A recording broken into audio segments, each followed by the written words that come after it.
Halo,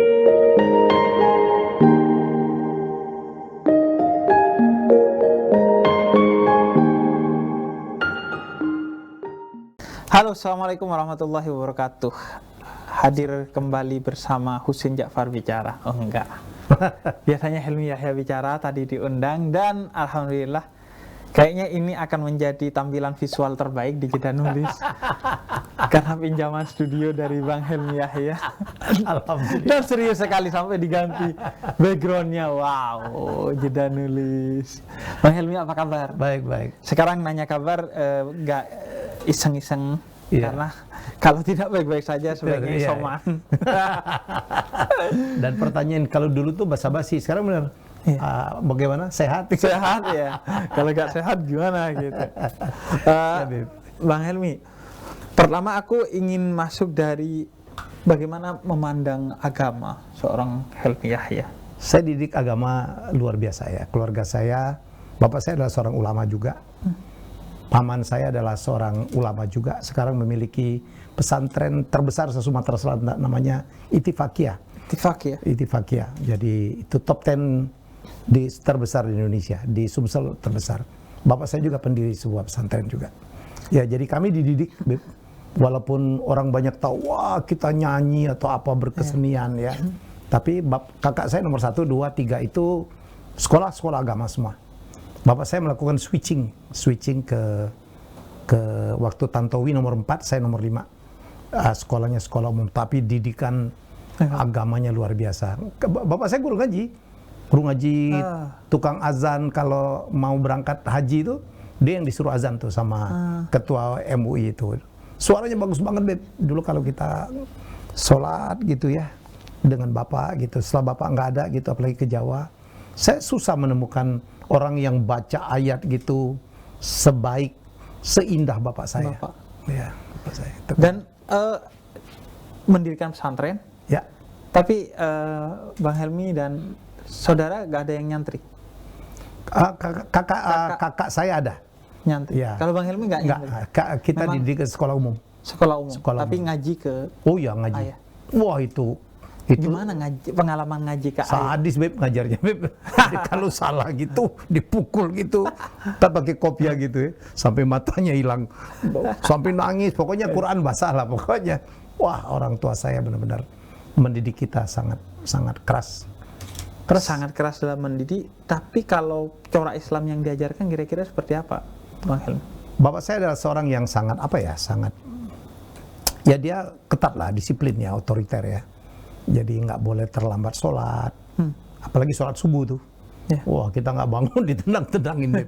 Tapi dalam mendidik penuh dengan kedisiplinan, itu yang saya lihat tuh. Dan bapak saya mengajarkan bahwa semua harus diperjuangkan. Jadi nggak ada, memang kita miskin banget ya. Bapak saya cuma pedagang kaki lima. Dulu sempat punya bioskop, Beb. Tapi kebakar 2 kali ya, dia bangkrut. Kita pindah ke Palembang dan dia menjadi penjaga toko gitu. Tapi bapak saya itu adalah seorang yang dia penyanyi juga, penyanyi gambus gitu tuh. Oh iya. Gambus yang pakai akordeon dan dia menyanyi ya, lagu-lagunya, lagu-lagu Arab gitu. Memang itu mengalir darahnya. Saya bisa menyebutnya ustadz atau kiai lah ya beliau. Kiai punya bioskop itu gimana ceritanya, Bang? Iya ya, itulah bapak saya. Dia mempunyai orkes ya, punya orkes musik gitu, dan dia menjadi penyanyi. Ya, dia menjadi pemain sepak bola sampai patah kaki, main badminton dan bergaul luar biasa. Jadi kalau melihat saya dengan Tantowi itu bagaimana kita bicara, bagaimana bergaul, bagaimana kalau kita di keramaian menjadi center of attraction, itu kayaknya dari bapak saya itu. Ya, dari bapak saya mengalir seperti itu. Dan sedari awal memang tidak menuntut untuk menjadi santri atau kiai seperti beliau, enggak? Enggak, untuk saya dan Tanto. Kakak saya kakak saya nomor 2 almarhum, dulu sampai sekolahnya itu PGA atau pendidikan guru agama. Ya, dan rata-rata ngajinya luar biasa. Dan ketika Helmi Yahya dan Tantowi Yahya tidak memilih itu, support orang tua? Beliau yang membelokkan kami. Mereka bilang. Jadi satu hari bapak saya ke Singapura, dia waktu itu bantu orang beli mobil-mobil bekas. Singapura kan mobil 5 tahun kan dibuang. Iya, dibuang. Itu jadi ada pengusaha majikan dari ayah saya ngajak beliau ya untuk ngambil mobil itu di Palembang, dibawa ke Palembang, diservis, dicat, dijual. Dan waktu itu satu hari dia, salah satu temannya itu dicopet itu dan nggak bisa teriak karena bahasa Inggris kan. Iya, jadi bahasa Inggris. Sejak itu dia pulang, dia melakukan satu turnover besar. Anak saya harus bisa bahasa Inggris. Itulah yang saya ceritakan di mana-mana.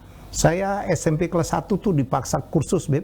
Itu bolak-balik jalan kaki 16 km. Kursus bahasa Inggris. Kursus bahasa Inggris. Jadi beliau pokoknya 2 anaknya terakhir disekolahkan buat, tapi pendidikan agama itu tetap jalan. Tetap jalan. Apa yang hilang dari keberagamaan kita sekarang ketimbang di zaman ayah atau di zaman Bang Helmi kecil, Bang Helmi?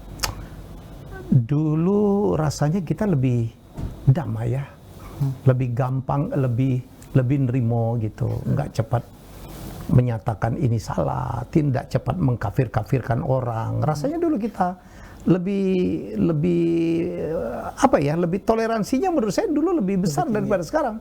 Sekarang itu Masya Allah, kita bisa ribut sesama kita sendiri. Itu yang menurut saya hilang ya. Jadi Hilang dari kita. Ya hilang menurut saya itu.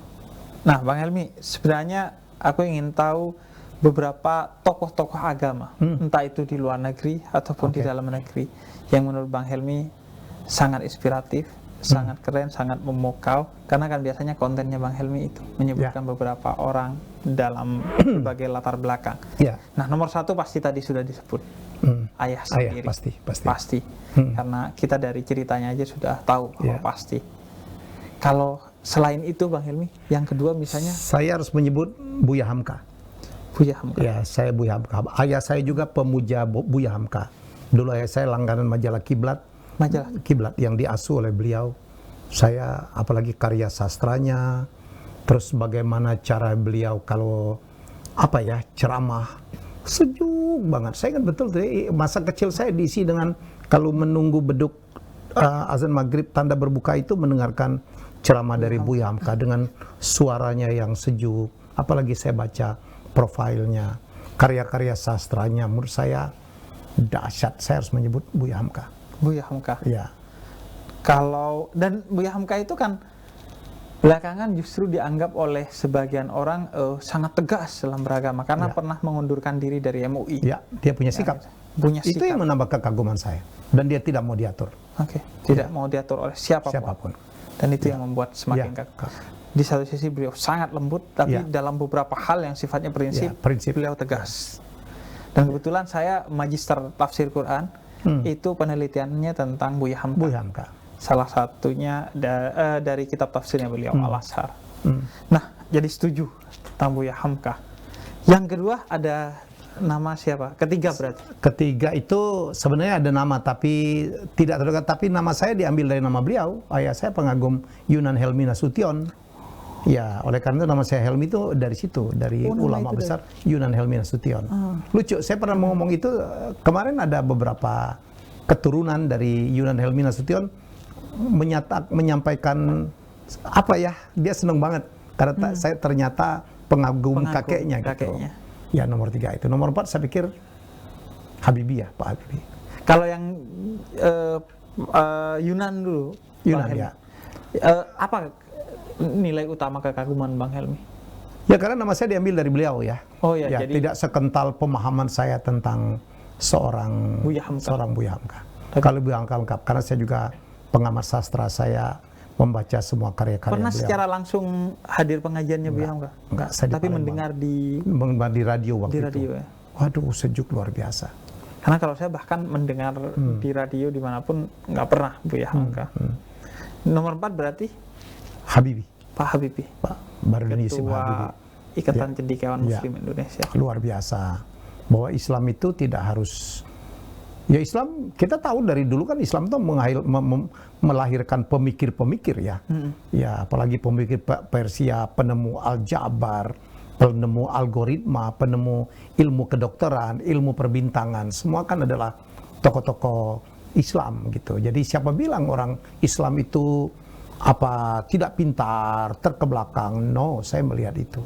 Ya, jadi kita belajar dari Ibnu Sina, ya, kemudian Harun Al-Rasyid dan sebagainya. Dan saya menemukan itu di Pak Habibie gitu. Dan menurut saya Pak Habibie itu tokoh bangsa yang lengkap banget. Seorang negarawan, pintar, kaya, dan mencintai istrinya luar biasa. Romantis. Saya ingat Pak Habibie itu bukan hanya meningkatkan iman dan takwa, tapi ilmu pengetahuan dan teknologi, imtak dan iptek. Gitu. Kita bangga. Ya, kita bangga. Ada nama lagi Bang Helmi? Saya harus menyebut Zinedine Zidane ya. Zinedine Zidane. Ya, dengan keteladanannya, dengan ya dia menurut saya di luar Muhammad Ali ya. Di luar Muhammad Ali, saya pikir Zinedine Zidane itu betul-betul mengagetkan gitu.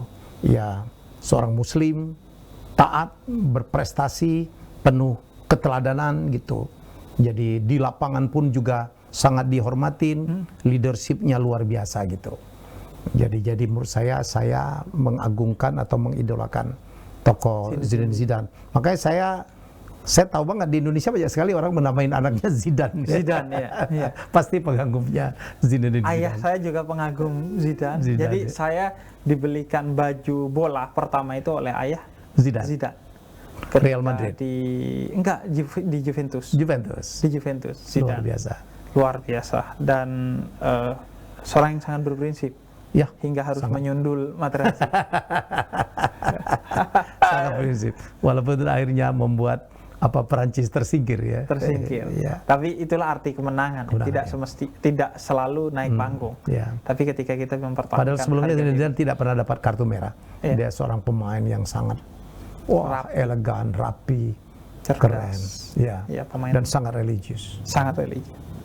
Kemudian selanjutnya Bang Helmi. Habib Nurmagomedov. Nah, ini Habib yang non keturunan Nabi, namanya doang Habib. Kenapa Bang Helmi? Ya, dia menekunin martial art ya, yang identik dengan tokoh-tokoh urakan ya, bertato, ya ngomong sembarangan seperti McGregor tunjukkan gitu, dan Habib bisa mengalahkannya dengan gampang.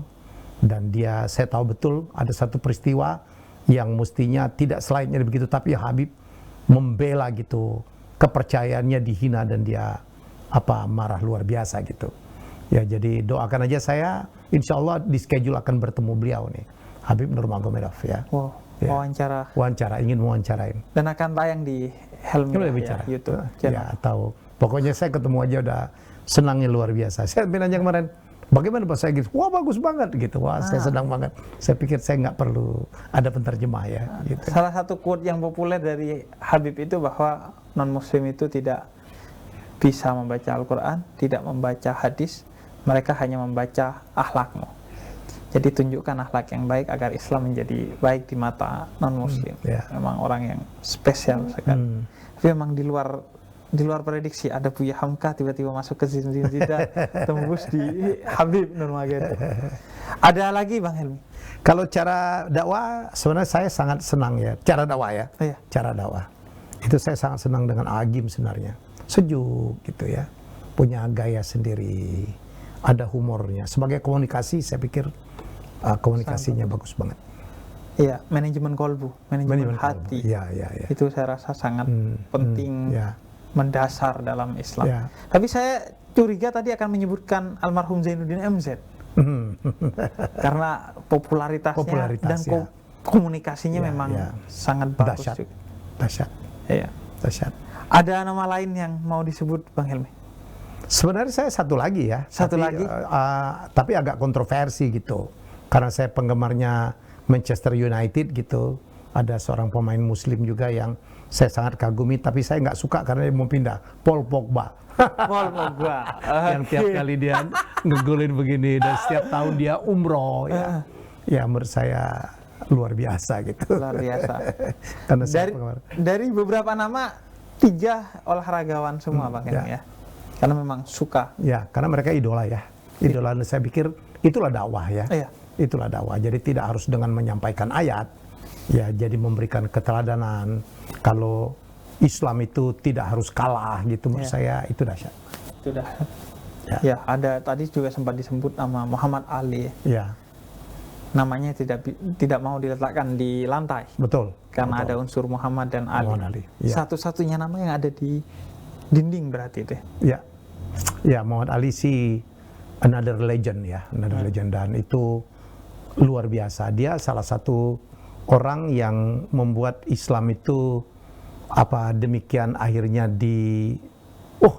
dipandang gitu kan, Dipandang. karena seorang juara dunia. Dan begitu juga berikutnya ada Mike Tyson gitu dengan segala macam kontroversinya, dan dia kemudian convert ke Islam gitu. Tapi kan beda, orang melihat Islamnya seorang Malik Aziz itu dengan Muhammad Ali yang bernama asli Cassius Clay itu Cassius Clay. berbeda.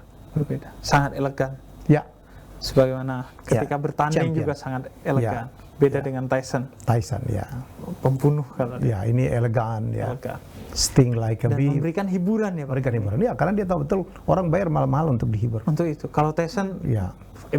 baru pertama Wah, jatuh. berapa Bahkan detik ada mitos 5 ronde gak jatuh berarti Tyson akan kalah. kalah, iya. Kadang-kadang orang saking takut dia belum dipukul pun udah pura-pura jatuh. Itu bayangan saya ketika Tapi kehidupan sehari-harinya penuh dengan kontroversi lah. Itu bayangan saya ketika Mayweather dapat ketika tanding bersama Mayweather katanya triliunan. Iya. Kenapa saya gak tanding aja ya? Tapi sekali pukul kita jatuhkan diri, yang penting dapat duit gitu. Terima kasih Bang Helmi. Saya senang bisa ngobrol, dan nama-namanya serius, beberapa saya menduga ahlinya punya kesamaan, tapi beberapa memang di luar dugaan saya. Pasti Yunan Helmi Nasution nggak pernah ada di listnya. Nggak pernah ada di list. Kemudian yang kedua Pogba nggak ada. Saya duga akan menyebutkan Muhammad Salah tadi. Ya, Salah satunya. ya. Tapi dia Liverpool musuh. Iya. Saya tahu karena Liverpool kayaknya kan. Dan kemudian yang surprise lagi Zinedine Zidane. Ya. Menyebut Zinedine Zidane. Ayah. Oh, sama Habib ya. Habib Nurmagomedov. Terima kasih Bang Helmi. Sama-sama, Habib. Teman-teman silahkan ambil apa yang bisa bermanfaat, dan mungkin saya ingin menyelipkan bahwa kita diperbolehkan dalam Islam untuk ngefans kepada siapa saja. Yang penting dua hal. Pertama adalah kepada siapapun kamu ngefans, kamu harus lebih ngefans kepada Nabi Muhammad. Yes. Yang kedua, ngefans kamu kepada selain Nabi Muhammad, jangan melanggar aturan yang telah diberikan oleh Nabi Muhammad. Terima kasih. Wassalamualaikum warahmatullahi wabarakatuh. Waalaikumsalam.